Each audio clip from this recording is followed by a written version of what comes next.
What up, everybody? This is Samantha. And I'm Amir. And together we are Killa Meets World. Today we are actually going to talk about a very popular question. And I think it's good that we, sit down and have this conversation with you guys out there. And it's the question that we most commonly get is, how do you make an interrelation? It is how to make an interracial relationship work. We believe an interracial relationship is going to work if you follow these 5 tips. Basically, we're going to guide you through what we did and what helped us, because we kind of experienced it. We kind of saw a lot of it, and we'll let you guys know.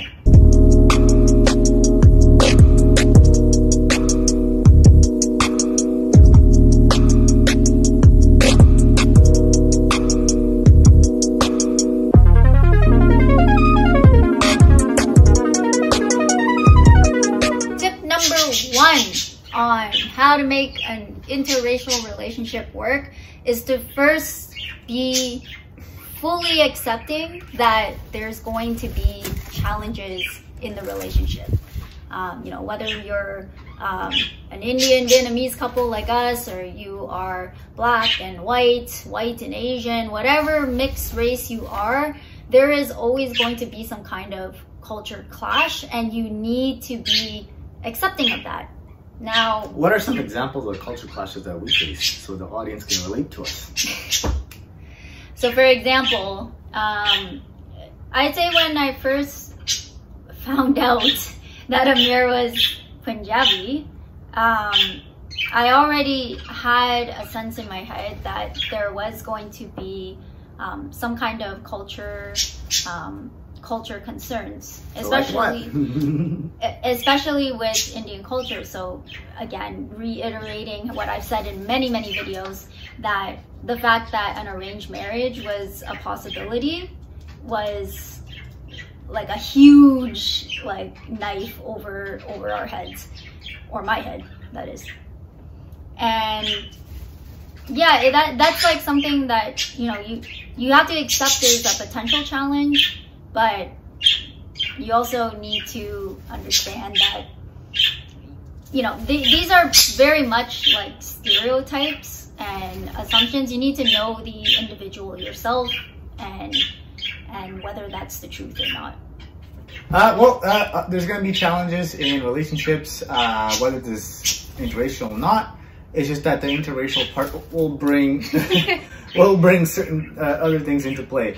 I was thinking what's more common relatable to you guys is not arranged marriage, but more so language barriers. So if you're one race and then another race, and then you speak your own languages, you meet up, you might have a mutual language you can speak. So for us, it's like Punjabi and English, and Vietnamese and English. So now, let's just say if your parents don't, when you go and meet the families, that's when it can be challenging, so you might need to learn a little conversational language skills. But it's good. I think that challenge is great. It might help you grow as individuals. It's just something you gotta overcome. I don't think it's a big deal. So once you actually come to terms with the idea that interracial relationships are going to come with its challenges, step number 2 or tip number 2 is to actually talk to your partner about it. So having that conversation and laying it out openly, that this is what you're concerned about in the relationship based on their culture or whatever has come up because of the fact you guys are different races. So for example, again, for me, very early on in the relationship, I made it very clear that I was a little bit worried that, mixed race relationship with Amir was going to present problems in the long term, because, it's very popular among Indian culture to put it in lay words, kind of stick to their own race, right? So that was something that I openly communicated with Amir. And Yeah, I mean, yeah, I feel like you don't really have too many to comment on here. Like, did you have any concerns in terms of culture? Well, I mean, just like how it applies to Indian, it also applies to Vietnamese, it also applies to Chinese, it also applies to, you know, it doesn't matter. Generally speaking, people stick to their own race. It doesn't matter if you're Indian or not. So it's not like you guys watching, just because if you're Indian or whatever, it's just always going to be that way. It's just people tend to stick to what they know. And I would say equal odds of you sticking to Vietnamese with me sticking to Indian. So it doesn't matter whose popular belief, it's just very common human behavior to do that. So a lot of it is individualistic really. So it depends on what you think you are worried about with the race and what you perceive. So for me, I didn't really think of it too much, of it being an issue because you said it's not. I said too it was an issue, but you still kept perceiving. So it's a little bit of an individualistic thing going on here. But I mean, it's common. It's going to happen to everyone. Doesn't matter.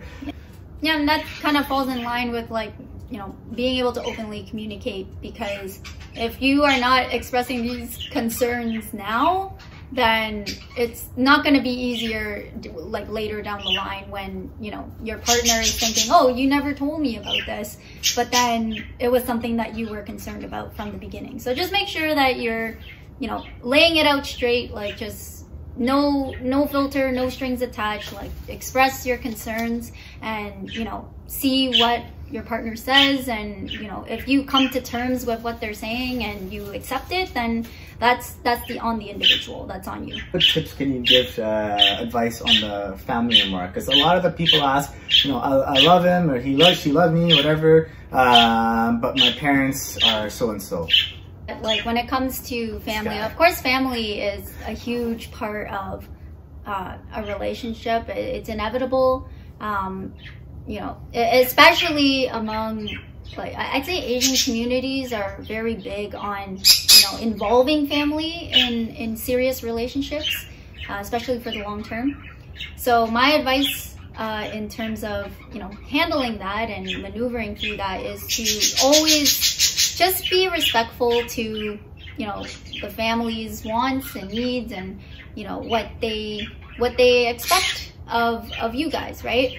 For me, for example, I would say when I was dating Amir, you know, they see it, they know that we're together, and I've been to his house several times while we were dating, but you know, we never really openly like express ourselves, or we don't do PDA, and that's just because they're more conservative, right? So be respectful of those boundaries and what has been set out for you, and you know, the expectations from family. Trait number 3 is to be mindful and respectful of each other's cultures. So for example, oh, okay, that's where I like it too. So what I mean by that is, you know, you have an idea of what's expected within each other's cultures, and you need to respect those boundaries and expectations. So for example, when I'm over at Amir's house, perhaps we're not displaying too much PDA, because in Indian culture, generally they're very conservative. And I feel like that's the same with the Vietnamese culture as well. So I was in tune with that part of the culture, so I respected that. Being mindful to each other's culture. So for any normal person, it's very easy to do because you have the common sense. So it's just applying the common sense and, you know, making sure that you're trying to be aware of what's like the norm and what's not, because it's not really your culture, so you might not be aware. Don't do things against that like cultural normalcy. It's basically it. So certain cultures, you're supposed to not show a certain amount of skin. Don't show it. And this is very easy to do as long as you have open communication with your partner, and once you figure out things that are normal, they'll tell you, and just stick to that. Very, very easy. So just be mindful and respectful for each other's culture. Tip number 4 on making an interracial relationship work is to involve your culture with your partner. So involve your partner in your culture. Or involve your partner. I was trying to like save that one. Anyway, scratch that. Tip number 4 is to involve your partner with your culture. So for example, you could take them to your you know, like a cultural festival that you have. I know. What are Vietnamese cultural festivals? We have, it's basically like Chinese New Year, but it's called Tet. So, so like, you know, if your culture or ethnic background has like different festivals or holidays, like involve your partner in that. Make them, not make them, but, you know, get them engaged with things that are part of who you are, because culture is a big part of your identity. And so that's something that you should involve your partner in if you plan on being with them for the long run. So my advice on this one is definitely to make sure that, you know, your partner is engaged with the culture, and, you know, see if there are aspects of the culture that your partner would like to get involved in. Any thoughts on that? So basically, when you have an interracial relationship going on, you're basically not only marrying that person, you're marrying their family, you're marrying their culture. So if you want to marry that person, are you okay with marrying their culture? I don't know. If it's a no, then maybe it's not the right person. If it's a yes, then jump into their cultural festivities. You know, if they have Chinese New Year, jump into Chinese New Year. If they're Diwali, jump into Diwali. If they're doing whatever, doing whatever. You know, you got to immerse yourself in the culture. That's how you'll see what's normal. That's why you'll like become. You're becoming it, right? So just jump into it. Flood yourself with all the normal things that's considered normal in that culture, and that's it's just gonna help you. It's like you're basically becoming, you know, let's just say if you're trying to marry a person, they're this culture, and then family wants that culture. Now, if you're not in there, but then you just jump into it, now you're doing it, now they're like, oh, there's a white person doing all these Chinese things. Huh, he's like a Chinese white person. Maybe it's okay, you know, like, it's kind of like that. So jump yourself into the entire culture.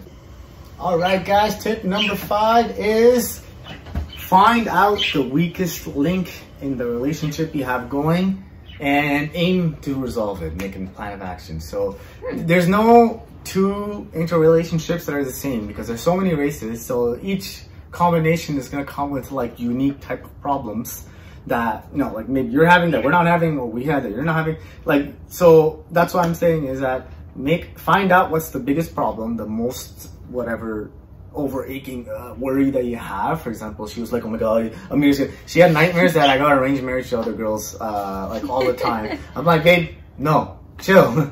4 years of this. Anyways, that was her biggest problem. So find out whatever your biggest problem is, the biggest worry you have, and just talk to your partner and be open, and then just, you know, make a plan together and move forward slowly to resolve that. So whatever it is, whether it's the parents, whether it's the, you know, your partners, weird things they do, or whatever it is. So just find it and work towards a solution. Sit down, both of you guys, you know, watch this video together and resolve it, and then move forward and get married and have some beautiful kids and live a happy life, guys. Thanks for watching.